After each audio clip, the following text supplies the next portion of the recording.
E agora chegou a hora do nosso quadro Seu Direito. Meu convidado especial de hoje já está aqui ao meu lado, o Dr. Tiago Carcará.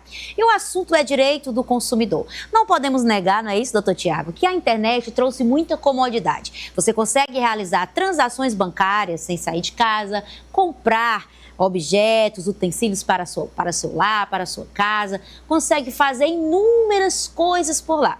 Mas acontece que os criminosos também identificaram que a internet é um ambiente propício para o crime e se aproveitam para aplicar golpes. Eles vão desde clonar um WhatsApp, se passar por pessoas, a vender produtos fakes e chegar em casa, por exemplo, a quem compra um celular e receba um tijolo em casa.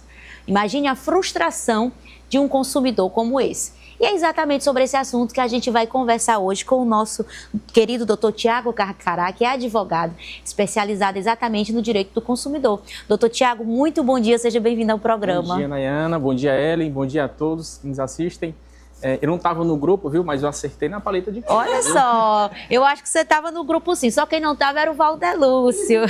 Doutor, o que são golpes digitais? Como a gente pode classificar uma ação como um golpe? Bom, é muito complexo essa vastidão hoje que a internet possibilita, né?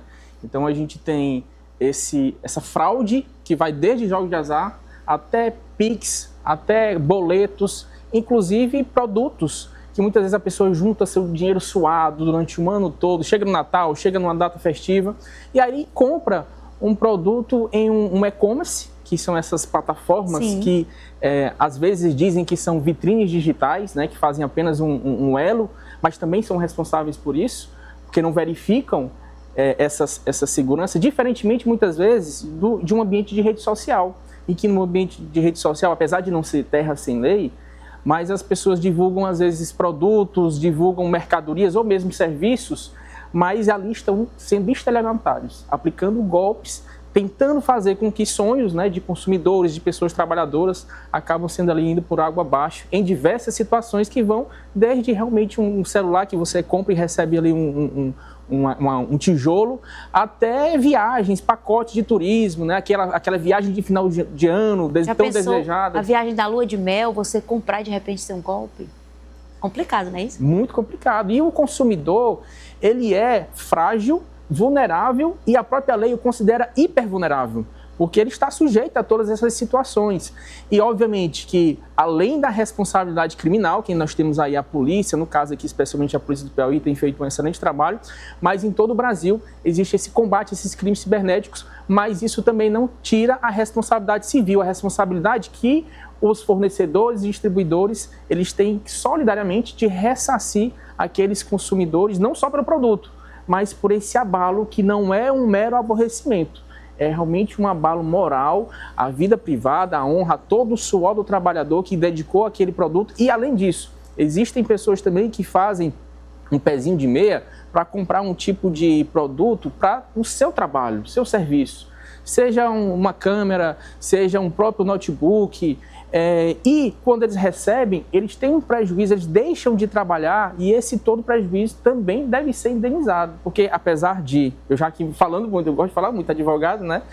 E apesar de o direito do consumidor, ele garantir que se você comprou um produto, você tem, pela internet, você tem um direito de arrependimento de 7 dias, ou se recebendo esse produto, você verificou que ele veio com um vício do produto, era diferente do que foi informado na publicidade, veio um tijolo, que espero que isso não aconteça com todo, mas infelizmente ainda acontece, você pode receber o dinheiro de volta, totalmente, um produto idêntico ou similar, além disso, você ser ressarcido pelos danos morais que eventualmente você tenha sofrido. Mas eu gosto de dizer sempre, o direito não socorre aos que dormem. Você, como consumidor, tem que ficar sempre alerta a vários tipos de fraudadores que querem usufruir, tirar esse seu sonho. Então, quando você for fazer uma compra, você tem que verificar em sites como Compra Aqui a qualidade daquele vendedor, né? Aquele site eletrônico que você acessou diretamente ali de um link, de uma plataforma digital ou mesmo de uma rede social. Você sempre fica alerta se é um link confiável.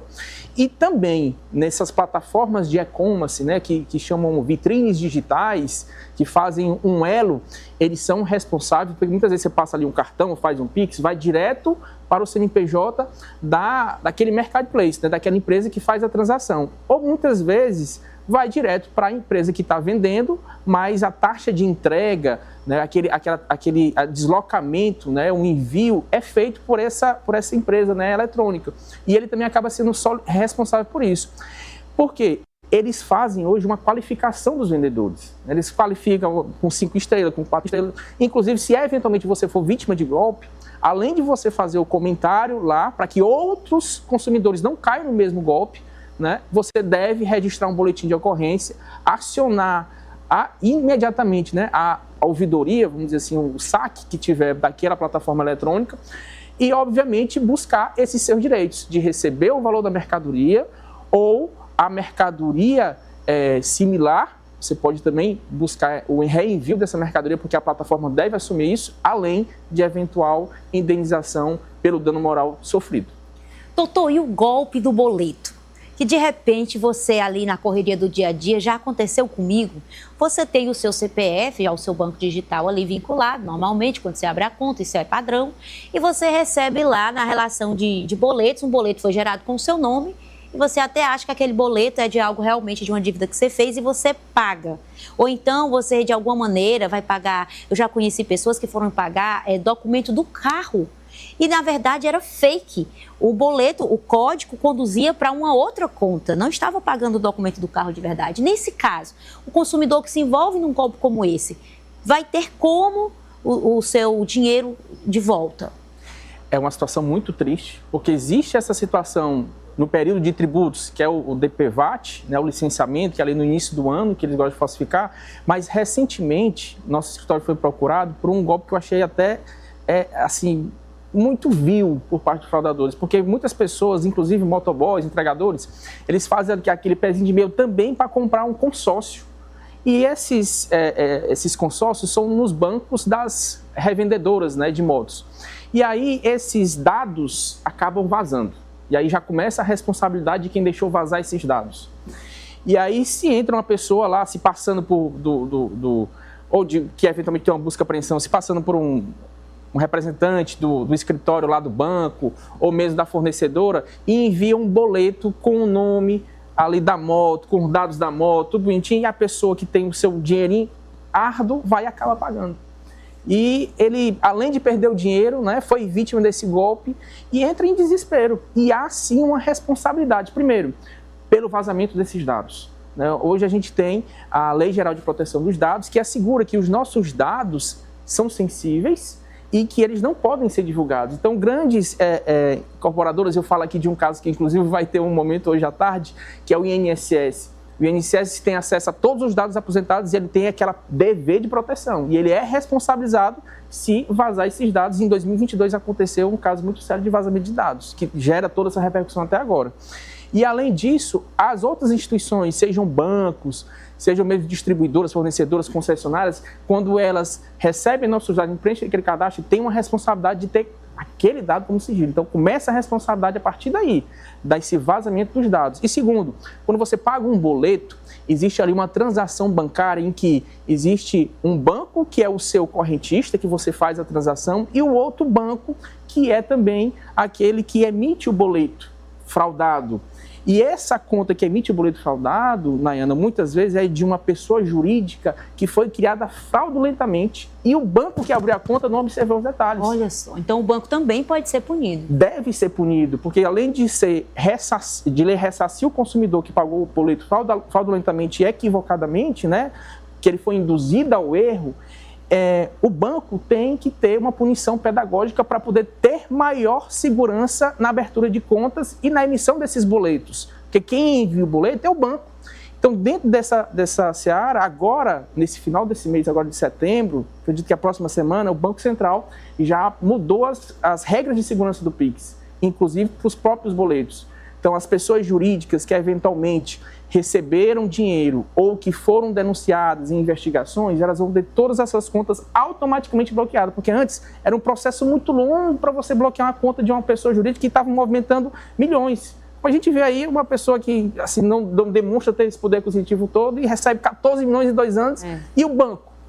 o banco tem a obrigação, inclusive por outras leis, como leis de evasão de divisas, lavagem de capitais, de informar para o Banco Central essas transações financeiras fraudulentas e que rompem, né, o nível da moralidade e, a partir disso, adotar procedimentos de segurança e que, se não sejam adotados, eles são responsáveis. E nós temos, inclusive, o nosso Tribunal da Cidadania, que é o STJ, que ele já fixou o entendimento de que, mesmo que haja um ato de um hacker, haja um ato de um terceiro, o banco é responsável objetivamente. O que eu quero dizer com objetivamente? A gente não precisa demonstrar que o banco incorreu em culpa, que ele foi omisso. Não, a responsabilidade é objetiva, eu não preciso provar nada. Eu preciso provar apenas que houve a emissão do boleto, que houve o recebimento, a forma como aconteceu, para que o banco seja devidamente responsabilizado, tanto de fraudes que aconteceram, além de, pedagogicamente, também ter um título de indenização, não pelo mero aborrecimento que o consumidor passou, mas por todo aquele recurso que ele juntou durante a vida para aquele sonho dele, seja uma moto, seja para pagamento de um tributo, seja para aquisição de um pacote de viagens, enfim, é dever de todas essas empresas que têm essa responsabilidade, especialmente os bancos, zelarem pela nossa segurança e, obviamente, que nós, consumidores, né, temos o nosso zelo de observar os dados. Mas como é, Nayana, que você vai desconfiar quando a pessoa entra em contato com todos os seus dados, nome da moto, placa da moto, o ano que você comprou, a cor, como é que você vai ter essa certeza, né? Então, ali naquele momento em si, às vezes você realmente vai impelido e nós somos fazendo vários negócios, várias transações e podemos ser vítimas dessa situação. Agora, não cabe aqui jogar culpa do consumidor. Nós temos a legislação, eu falei aqui de leis de crimes, como de lavagem de capitais, evasão de divisas, a própria lei do consumidor, a lei de tráfico de drogas tem se modernizado também para coibir esse tipo de situação, porque envolve lavagem de dinheiro, né, nesses jogos de azar e plataformas digitais. Então, assim, o consumidor está bem protegido, mas eu já reafirmo novamente, o direito não socorre aos que dormem. Procure um advogado sempre de confiança e, além disso, você deve se guarnecer de todas as provas. E às vezes dizem assim, você fez o Pix e não viu o nome da empresa.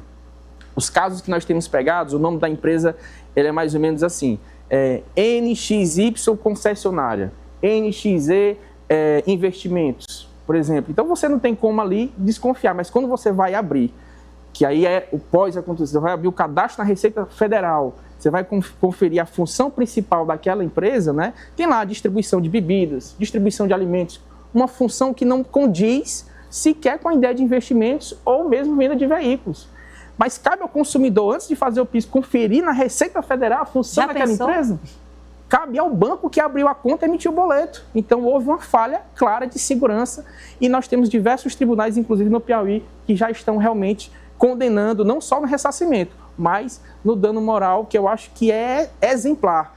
Tanto é que o Banco Central agora mudou essas regras para poder tornar não mais difícil o PIX, mas tornar obrigatória por esses bancos, e aí na sua maioria, né, são bancos digitais. Esses grandes bancos cometem falhas e têm sistemas de segurança rigorosos, e tem um dever de investir nisso. Mas hoje também tem uma série de bancos digitais que acabam facilitando, e a gente diz que é o risco da atividade. Se o banco facilitou que uma pessoa jurídica com essa nomenclatura, né, abra uma conta, esses bancos digitais sequer exigem a presença do sócio para assinar eventualmente ali uma rúbrica ou um caderno de autógrafos, que é o procedimento normal nesses outros bancos, eles assumem um risco justamente empresarial, né, do negócio, e, portanto, eles são responsáveis por todos esses FIIs. E o Banco Central mudou as regras entre o funcionamento dos bancos para poder ter um maior controle do PIX e benefício, obviamente, do consumidor, e sabendo que as indenizações não é um enriquecimento ilícito, é justamente uma compensação e uma medida pedagógica para aqueles bancos, para aquelas eventuais empresas que deixam vazar dados porque não empregam as medidas de segurança adequadas, conforme a LGPD, mas, acima de tudo, aquela solidariedade com a população, com o direito do consumidor. Nós temos leis firmes e que têm sido observadas pelos tribunais. Por isso, é muito importante que você que passou por essa situação não deixe para lá. vá atrás daquilo do seu direito, porque o que é que acontece? Fazendo assim, essa medida pedagógica, onde o banco é obrigado a indenizar quem foi lesado, vai ensinar essa instituição, se todo consumidor fizer isso, a ter mais respeito por o serviço que presta e pelo consumidor que acessa esse serviço. Muito obrigada, doutor Tiago. Conversa necessária, muito importante. O mundo fica cada dia mais digital e se a gente não estiver atento, a gente pode sim cair num golpe e a gente precisa estar atento a como se posicionar para ser lesado da menor maneira possível. Porque lesado de alguma forma, quando você cai no golpe, você sempre é. Muito obrigado pela sua participação. Obrigado, Nayara. Um abraço a todos. E eu já provei aqui do pão, que a Ellen trouxe da Padaria Ideal, né? Mas eu vou esperar aqui outros, que eu não posso comer muito. Então, pãozinho, depois vem um bolinho, outra coisa. Um abraço a todos. Essa Ellen é tremenda. Ela traz sim o pão da Padaria Ideal. Só que nunca chegou nas minhas mãos. Acho que fica lá no Miguel, não sei, enfim. Mas muito obrigada, doutor Tiago. Até a próxima. Obrigado. Um abraço a todos. Esse foi o nosso quadro Seu Direito. Bom, e já que a gente está falando